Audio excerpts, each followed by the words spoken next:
Volatile day for oil, prices tumbling as much as 5% earlier in the day after OPEC and its allies delayed its next meeting by 4 days to next Thursday, November 30th. Oil recouping a lot of the losses, but was still down for the day. The commodity now on track for its fifth weekly loss in a row. It would be oil's longest losing streak since December 2021. And one energy expert suggests the market is at a near-term make-or-break moment. Patrick Haan is the head of petroleum analysis at GasBuddy. Patrick, great to have you with us.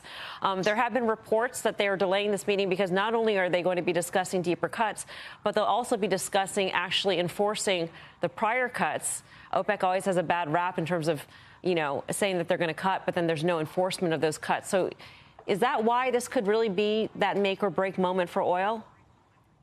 Well, Melissa, I think there's a lot of pressure right now. The Saudis are wrangling all the OPEC members up and trying to get them on the page of cutting production. That is certainly something that we've seen the Saudis hinting at the market every turn of the last 6 to 8 months. They've been hinting that they wanted oil prices higher. And now, look, afford a potentially 5-week slide in the price of oil.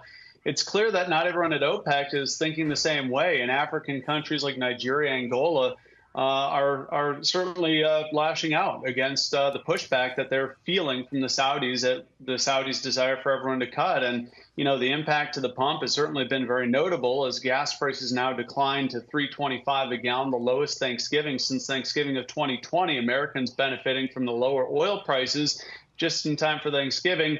But the make or break moment is how much lower is oil going to go if OPEC does not act here at their meeting now next week.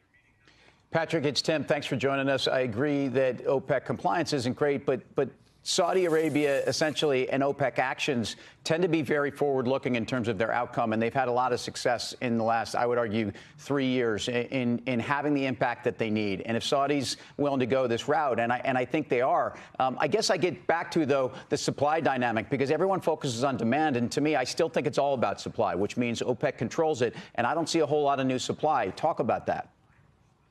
Yeah, well, I mean, there is some new supply. Look at the Biden administration and how they've tried to make friends with Venezuela, who's now promising democratic elections. And so there's a more stake to the game here in that if OPEC continues to cut market share, it's going to continue to give countries like Guinea and Venezuela potentially more output. And so that's kind of the void here, is how long is OPEC going to cut back, allowing countries like the U.S. now, we're at 13.2 million barrels a day. How long are they going to keep the door open for other competitors to take their market share? So there's a lot of pressures here, and we're seeing some of those African producers that are also upset that they don't get more production out of the quotas. But I mean, to your point, compliance has always been very difficult, just as we're now finding diplomacy on getting everyone on the same page is very difficult as well. Your forecast is 6 to 12 months on oil is 65 to 95, which seems like a very wide range, Patrick. And I'm wondering what the scenarios are for 65 versus 95. It seems like 95, you can imagine we were there before, but 65 we haven't seen for a while. Is that a severe economic slowdown? I mean, that has to be factored in. What drives it to 65? Yeah, it's a severe economic slowdown coupled with the fact that the Chinese economy still isn't in drive, so to speak. And so the Chinese have been filling up inventories. So I think there are some weaknesses. I mean, as Citibank has called out, there are some technical weaknesses here still to oil. And look at Russia, still quotas and compliance being an issue. I could see that being a problem that gets away from OPEC here if they fail to bring in compliance. So all in all, there is a wide range. Certainly geopolitical issues could continue. The Russian war in Ukraine is fizzling out. Risk is reducing there.